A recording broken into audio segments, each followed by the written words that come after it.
गुजरात वगैरह में paper out हुए, इसमें लोग शामिल थे, कुछ लोगों की गिरफ्तारी भी हुई। लेकिन मैं आपको बताना चाहता हूं कि यह गिरफ्तारी सिर्फ एक रस्म अदा किया जा रहा है। सरकार ने कहा था कि 14 जून को हम 14 जून को रिजल्ट देंगे। बिल्कुल एक बहुत बड़ा घोटाला यह है, आम पब्लिक, यहाँ अनपढ़ लोग भी समझ सकता है। आंदोलन में डर ये लोग के लगा कि कहीं सरकार बदल न जाए या क्या होगा 4 तारीख के बाद। इन्होंने 4 को ही जारी कर दिया रिजल्ट। बिहार में भी देखिए दरोगा में 200 दरोगा वर्तमान सरकार करा लिया। डॉक्टर ही एक ऐसी जाति है जिसका कोई जाति नहीं होता है। वो जब नस को नाड़ी को पकड़ता है तो वहाँ जाति धर्म नहीं रहता है। वो रोग से संबंधित, उसका पल्स कितना चल रहा है, हार्ट का क्या बीट है, वो कोई जाति देख करके आता है। नमस्कार, आप देख रहे हैं NBC 24 और मैं हूं आप सभी के साथ ब्रह्मचारी आशीष। और देश भर में नीट की परीक्षा हुई 5 मई को और अब उसके बाद उसमें बड़े धांधली के आसार नजर आ रहे हैं। आपको बताते चले कि जो नीट के नतीजे 14 जून को आने थे वो आनन फानन में 4 जून देर शाम निकाली गई और उसी के साथ अब छात्रों में एक अलग ही खलबलाहट है। इसी के ऊपर बात करने के लिए हमारे साथ पटना हाई कोर्ट के जाने माने अधिवक्ता डॉक्टर कौशलेंद्र नारायण जुड़ रहे हैं। उनसे सीधा सीधा जुड़ेंगे, बातचीत करेंगे। कौशलेंद्र जी, क्या वजह रहे होंगे कि 14 जून को जो नतीजे आने थे वो आनन फानन में 4 जून को लाए गए हैं? देखिए, सर्वप्रथम तो मैं आपके चैनल NBC 24 और आपके प्रति शुक्रिया अदा करता हूं। नीट बहुत बड़ा देश से जुड़ा हुआ मुद्दा है, मेधा से जुड़ा हुआ मुद्दा है, सवाल पैदा करता है। विगत 5 मई को एग्जाम हुआ और एग्जाम हुआ, आपको पता होगा गुजरात वगैरह में पेपर आउट हुए, इसमें लोग शामिल थे, कुछ लोगों की गिरफ्तारी भी हुई। लेकिन मैं आपको बताना चाहता हूं कि यह गिरफ्तारी सिर्फ एक रस्म अदा किया जा रहा था, पुलिसिया, छुटपुटिए लोगों और छुट भय लोगों के लिए। मैं एक चीज और कहना चाहूंगा कि इस पर बहुत बड़े बड़े लोग, मंत्री स्तर के लोग शामिल थे नीट में, नीट पेपर घोटाला में।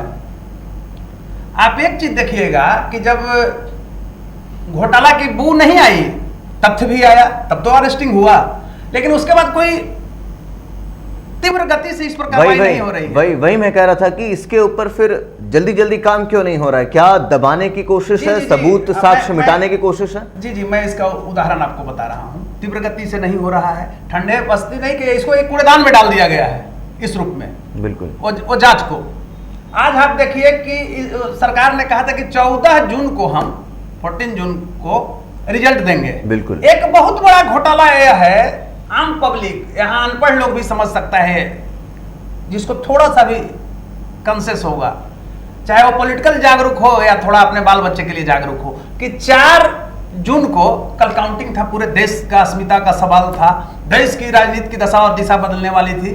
अब निवर्तमान प्रधानमंत्री रहते या जाते उस पर टिप्पणी नहीं है, सरकार बदल रही थी। चुनाव के लिए तो वही होता है ना, कि चाहे तो अगर उस सरकार से, निवर्तमान सरकार से लोग खुश हैं तो वही रिपीट करेंगे, और नहीं तो सरकार बदलेगी। बिल्कुल। तो देखिए, आनन फानन में डर ये लोग के लगा कि कहीं सरकार बदल न जाए या क्या होगा 4 तारीख के बाद। तो इन्होंने 4 को ही जारी कर दिया रिजल्ट। स्वास्थ्य मंत्रालय का भी उसमें सहभागिता होती है, शिक्षा मंत्रालय नहीं, स्वास्थ्य शिक्षा मंत्रालय, स्वास्थ्य विभाग तो उसमें इन्वॉल्व है ना। बिल्कुल, नीट का मामला है ना, और शिक्षा दोनों HRD, अब पहले HRD था, अब तो शिक्षा डायरेक्ट। बिल्कुल बिल्कुल। कहने का अभिप्राय मेरा है कि ब्रह्मचारी जी, आप एक पत्रकार हैं, एक जिम्मेवार नागरिक भी हैं, उसके नजरों से आप देखिए, कहीं से तथ्यात्मक लगता है, कहीं से मतलब सटीक लगता है कि कल पूरे देश में काउंटिंग हो रहा है, सरकारें बदलने के लिए या फिर बनाने के लिए कहिए, बिल्कुल नई सरकार के गठन के लिए 5 वर्ष के बाद, और उसी दिन नीट का रिजल्ट जारी हो रहा है।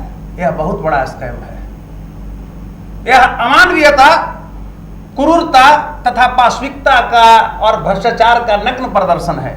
नीट सेक्टर में जितने लोग शामिल हैं, बड़े बड़े महारथी लोग, उनके लिए, और यह बहुत बड़ा घोटाला है मेरे समझ से। कौशलेंद्र जी, जो टॉपर्स की लिस्ट आई है उसमें 62 से लेकर के और 69 तक, यानी 62 से 69 तक के जो परीक्षार्थी हैं वो एक ही केंद्र के बताए जा रहे हैं। तो ऐसे में ये और कितना उस घोटाले की ओर आपको लगता है कि अंदेशा और जो है जग जाहिर करता है? देखिए ब्रह्मचारी जी, मैं कहना चाहूंगा आपसे कि यह धंधा नीट के लिए नहीं है, हर जगह ये हो रहा है। बिहार में भी देखिए, दरोगा में 200 दरोगा वर्तमान सरकार करा लिया।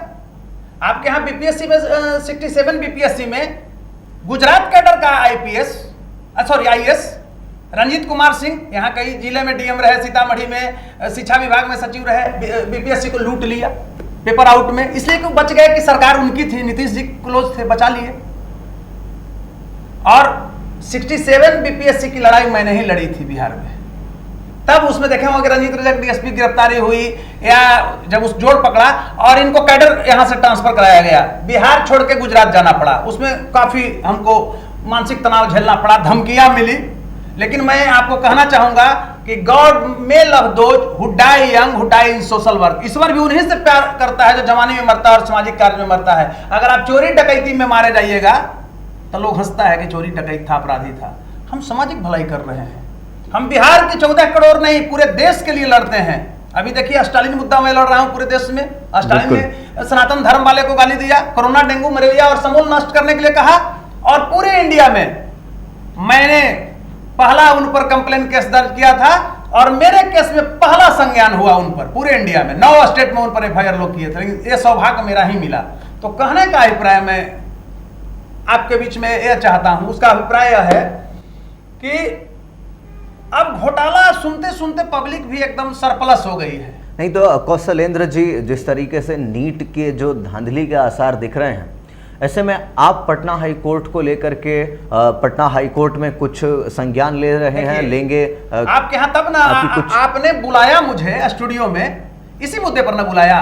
जब हमारी आपकी बात हुई, आपने कहा कि क्या है कि बहुत बड़ा करप्शन है और उसके लिए मैं आया। तो एक्चुअली विधिवत जो हमारा माननीय न्यायालय है, उच्च न्यायालय, वो 18 तारीख से खुल रही है।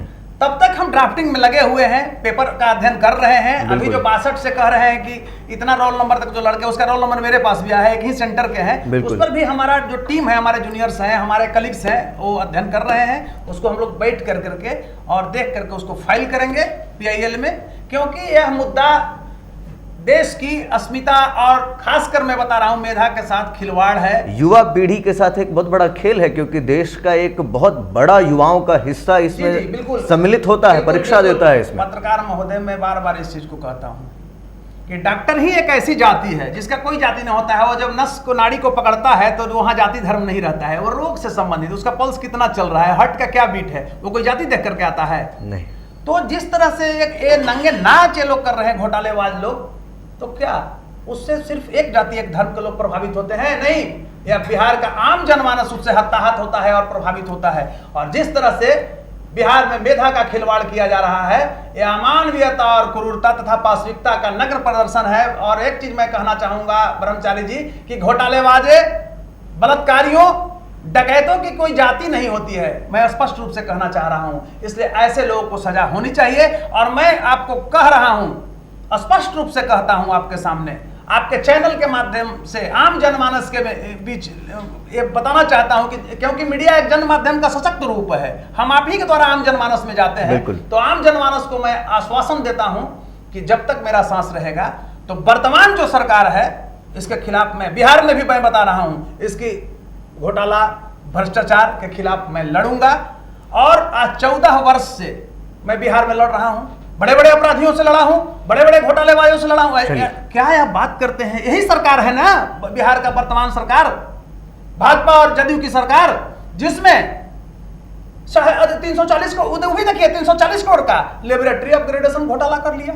और गुरुजी इतना बड़ा डीओ मिलकर करामात किए हैं कि लेबोरेटरी अपग्रेडेशन घोटाला में 5 लाख का हाई स्कूल में केमिकल खरीदना था।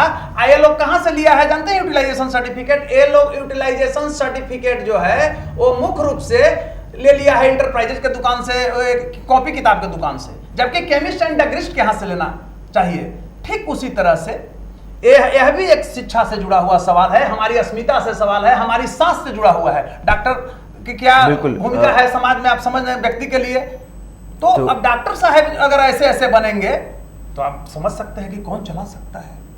तो सीधा सीधा प्रहार जो है वो तमाम उन केंद्रीय एजेंसियों पर, चाहे नेशनल टेस्टिंग एजेंसी हो या बिहार की स्वास्थ्य और शिक्षा विभाग जो है या फिर देश की शिक्षा विभाग को लेकर के एक जो तमाम इसमें धांधली के जो आसार नजर आ रहे हैं, उसके ऊपर एक कड़ा प्रहार 18 तारीख के बाद से जब न्यायालय खुलेंगे तो उसके बाद पूरे कागजों का सिरे से अध्ययन करते हुए कौशलेंद्र नारायण और उनकी पूरी टीम इस पर संज्ञान लेती हुई नजर आएगी। तब तक के अपडेट्स के लिए बने रहिए NBC 24 पर। धन्यवाद।